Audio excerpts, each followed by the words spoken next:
Hello and welcome back to another video. Not only another video, but the last video in March and the continuation of the notebook sessions. If you haven't seen the first one, the February one, go back on my channel and give it a little watch. This is a little series that I'm trying to do where we summarize the end of each month and we just have a little natter. So if that's your kind of thing, get a little drink, get a little snack, sit down and we'll have a little chat together. Again, just to reiterate, this is the notebook sessions. My notebook is indeed an iPad. We don't discriminate against electronic devices here. It's me from maybe 10 minutes in the future. Just want to say the lighting in this video, terrible. Why did I decide to hold the iPad there and have the light shooting up on me? I don't know. Please forgive me and just enjoy the video. Okay, so we are going to discuss 3 different topics today. Topic number 1, pop culture. Topic number 2 is kind of like March feelings, a little March roundup for me personally. And topic 3 is going to be spring beauty favourites. We're talking all things spring beauty. What else would you talk about during spring beauty favourites, Jess? I don't know. Those are our 3 topics. So let's jump right in with the pop culture section. So like any month, we have obviously had some celebrity controversies, but these 2 kind of piqued my interest a bit more than others. First of all, we have Mr. Timothée Chalamet. He found himself in hot water when he made some controversial comments about the opera and the ballet. Let me just get the quote down, guys. To quote Timothy, he said, hey, I just lost where I was. He said, I don't want to be working in ballet or opera or things where it's like, hey, keep this thing alive, even though like no one cares about this anymore. Timothy, what the hell was that? As someone whose job is in the arts and he was in a musical, it's kind of the last thing you would expect him to say, especially because he's been on such a high in his career. To say something so silly is quite an interesting moment for him. It has started up a lot of discourse with people. People are kind of arguing that the opera and the ballet are a bit more of an exclusive event. You would pay a lot more money than you would to go and see Marty Supreme in the cinema, to go and see a ballet performance and an opera which is on the stage right in front of you. No 3, 4, 5 takes to get the scene right. And secondly, in terms of celebrity controversy, we had Miss Chappell Roan. She has again found herself in the spotlight for the way that she has treated her fans, or in her mind, they're her haters, by the way that she treats them. But she doesn't really have the best history in treating her fans well. But the most recent situation that happened is she was away performing, she was staying in a hotel, and she went down for breakfast, and there was a little girl. She is a famous footballer. I will not butcher his name, I'll put it on the screen. His stepdaughter. She's actually Jude Law's biological daughter. Her and her mother were at this hotel, and the daughter spotted Chappell Roan. She's obviously a big fan, she was really excited, and they went to the same breakfast place together in the hotel. Now the little girl did a little walk by and kind of looked at Chappell and went back to the table and said to her mum, yeah, that is her. After the little girl walked past Chappell, didn't speak to her, didn't bother her, the security guard then came up to the table and basically started saying to them, stop harassing Chappell, she doesn't want to be bothered, and being quite aggressive, allegedly. Just think that they couldn't quite believe it, because this is like a 10-year-old girl. Why would she be harassing one of her favourite pop stars? The footballer made an Instagram post outlining the experience, and then I think Chappell has responded and said that it was nothing to do with her. She didn't order the security guard to go and do that. Things are just not adding up, and unfortunately for Chappell, her history with fans doesn't really put her in the best light for this situation. There was a recent video that came out of her. I think she was going to dinner and there was fans waiting outside, maybe like 4 or 5 people, and she was basically filming them all, saying, I've told them all to leave me alone, they won't leave me alone. There's literally a fan there with like her album, just wanting her to sign it. I think there is a line with celebrities and fans and paparazzi that shouldn't be crossed, and I think we've seen that line being crossed with many celebrities, like one of the most notable one being Britney Spears being absolutely harassed by paparazzi. But I think there is also another side to it where you owe your fans everything when you are famous on the level that she is, and without them she wouldn't be performing at shows and she wouldn't be selling albums. So I think you could sign someone's album, you could say hello. Celebrities, you see them politely declining photos and politely declining autographs and saying thank you for being here, but we can't do that right now. And that's absolutely fine. That's setting a boundary. I think maybe she just kind of toes the line of being rude rather than being assertive. Next, we have new music that has dropped. Actually, today, on the day of filming this, Ray has released her new album. I don't personally listen to her music, but I'm sure it's very good. Apparently, it's quite theatrical. Also, Don Broco released an album today. They are one of my favorite bands. It's very different than their last few albums, and it will be on repeat for me, so that's very exciting. We also have someone that we spoke about in the last video release their album, and that is Harry Styles. He released his new album, which is called, I don't know what it's called, I'm gonna have to look it up. Kiss All the Time, Disco Occasionally. And the album is a mixture of disco and dance and kind of Harry's signature style. I personally love the album. I think it's so good. So I hope that anyone who bought tickets to his shows coming up likes the album, because if you don't, give it to me. Also, fans got to see him perform his One Night in Manchester show. Tickets were going for quite cheap, so it was a bit more accessible for people. There has also been a release on Netflix of the show. He's kind of been in the spotlight quite a lot recently, so I'm really excited to see everything that he does next. And lastly, pop culture wise, we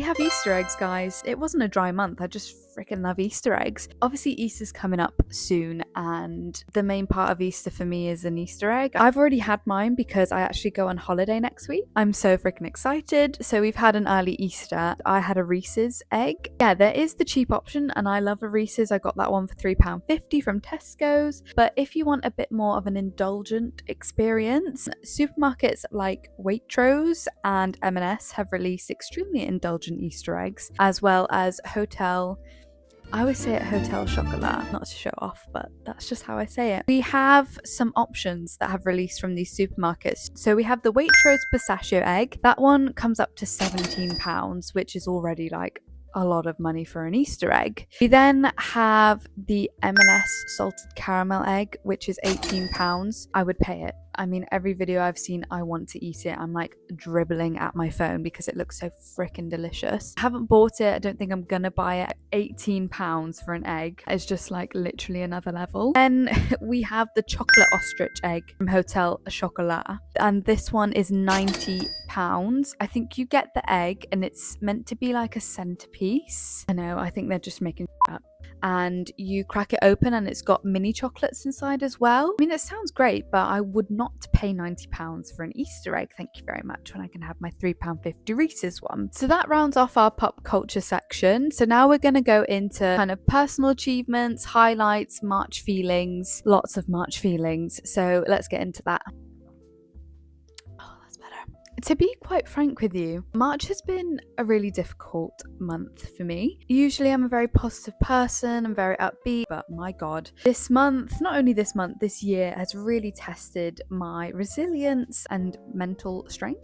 But we're getting through it. I was unwell this month and back in February. I have had a lot going on in my family and I've just really been down in the dumps, guys. One of my achievements actually for this month, as silly as it sounds, is I'm just proud of myself for recognizing that I'm having a rough time. As someone who always wants to be happy and always wants to be having a good time, recognizing that I'm having a hard time is a big thing. Just giving myself a bit of grace was needed this month. It's been a hard year for the whole entire world, so if you're having a downtime, just know that you're not alone. I'm right here with you. And kind of following on from this, I have not been very social at all. I've seen friends very minimally, but I've really tried this month to start being slightly more social. So I've seen a few friends here and there. So when I'm feeling down, I feel very, very anxious. I felt so anxious this whole month. Like even going out to the shops, I just feel awful and I'm overthinking everything. I'm trying to do little things and build myself back up to my social self. Honestly, seeing friends just makes you feel so much better. They literally just lift your mood instantly. Setting out, trying to be a bit more social. This is your sign. If your friend's asking you to hang out, go and do it. Life is too short. And lastly, guys, I have gotten into reading. I mentioned reading a couple of videos ago. The first book that I was reading is called Beth is Dead. To be honest with you guys, I just couldn't continue with it. I found it a little bit boring, a little bit slow. My friend at work recommended this book series called Powerless. one sec. By Lauren Roberts. And honestly, I have been in a reading slump for maybe like 15-20 years. Think maybe it's because I never found the right one. I'm a bit of a slower reader. I don't like to read huge chunks at once, but I'm literally obsessed with this book. The plot is unreal. It's my kind of plot. It reminds me of The Maze Runner, which I actually read those books as a teenager and I love the movies. It reminds me of The Hunger Games and it reminds me of Divergent. So if you like that kind of thing and you want to get into reading, I would definitely recommend this book. Okay, moving on to the last section, we have Spring Beauty Faves. A lot of these products that I'm going to mention I used in my last video, which was a spring makeup video. Every time a season changes, I'm so excited to switch up my routine a little bit, whether it's the technique or different products. The first product I'm really excited about, I'm actually wearing two of them now, is a lip combo. I think it's going to be my go-to spring one. The liner is the Fenty liner in 01 Riri. This is the creamiest liner that I've ever used. Only thing I will say is I struggle to sharpen it, but that might be because I use a pencil sharpener. I use the Lancome lipstick in the shade Rose New, and this is what I've got on at the moment. And then to top it off, I do like to use the Fenty gloss in, I think it's called Grape Splash, and it's just this beautiful pinky purple lip gloss. And the gloss bombs from Fenty are just so good. They sit on your lips really nicely, they smell really nice, and they don't feel like sticky and gooey when you talk. I think that's going to be the go-to lip combo for spring. The next spring beauty favorite that I will be doing is fake freckles. I just use an eyeshadow, just a brown eyeshadow and a thick liner brush. I just pop them kind of along my nose and along my cheek area, and also anywhere I have a little beauty mark, I'll pop it on. I feel like it just makes your makeup look a lot more natural than it actually is. It just makes you look very fresh faced. Next is fluffy brows. I feel like I want to look like a fluffy chicken, so fluffy brows is going to help that. Very spring. I have been through so many different phases with my eyebrows. I recently bought a new eyebrow gel. This one is from the Boots own brand 17. It's the fresh look,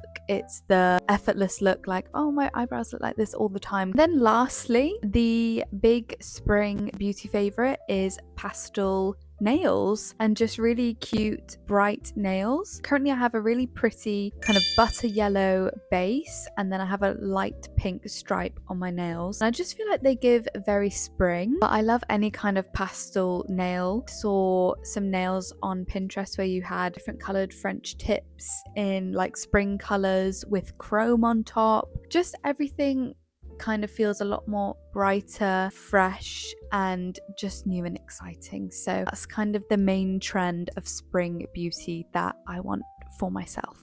So guys, we reached the end of the video. I really hope that you enjoyed this one. Thank you to my 12 subscribers. I'm really aiming for 20. That is my goal. If you like this video, please do subscribe and give it a thumbs up. I really appreciate that. I look forward to seeing you in April for some lovely spring videos. I am going on holiday, guys. I don't really know what the videos are going to be looking like, whether I'm going to post or not. Maybe I will post from the holiday, I'm not too sure. Please stay tuned for any more videos, and I look forward to seeing you in the next one. Thank you so much for watching. Goodbye.